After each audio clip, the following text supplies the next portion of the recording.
মহিলাদের সুরক্ষা এবং সম্মানের জন্য তৈরি আইনকে যখন কেউ নিজেদের জঘন্য স্বার্থের হাতিয়ার হিসেবে ব্যবহার করে, তখন তা পুরো সমাজ ব্যবস্থার মুখে একটি কষিয়ে চড় মারার মতো।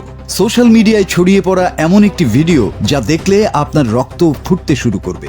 নিজের ভাইয়ের হাতে মোবাইল ক্যামেরা ধরিয়ে দিয়ে এক বয়স্ক পুরোহিতের বিরুদ্ধে শ্লীলতাহানির চরম মিথ্যে নাটক সাজালেন এক মহিলা। আর এই জঘন্য চক্রান্তের পেছনের কারণ জানলে আপনিও শিউরে উঠবেন। ভারতের রাজস্থানের সিকারের এই লজ্জাজনক ঘটনার পেছনের আসল সত্য কি?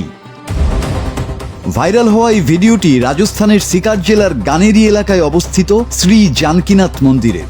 ভিডিওটিতে স্পষ্টভাবে দেখা যাচ্ছে এক মহিলা অত্যন্ত সুপরিকল্পিতভাবে নিজের ভাইয়ের হাতে একটি মোবাইল ফোন তুলে দেন ভিডিও রেকর্ড করার জন্য।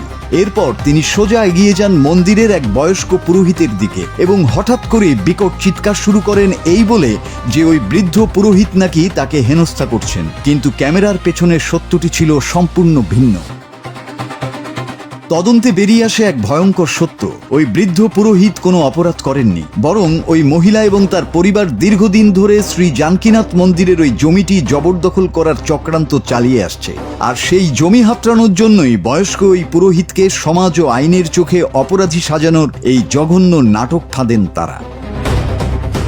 সমাজের জন্য এই ঘটনাটি এক ভয়ঙ্কর অশনি সংকেত, কারণ এই ধরনের মিথ্যে ও উদ্দেশ্য প্রণোদিত অভিযোগের কারণেই আজ সমাজের আসল নির্যাতিতা নারীদের অভিযোগকে অনেকেই সন্দেহের চোখে দেখেন এবং তারা ন্যায় বিচার থেকে বঞ্চিত হন।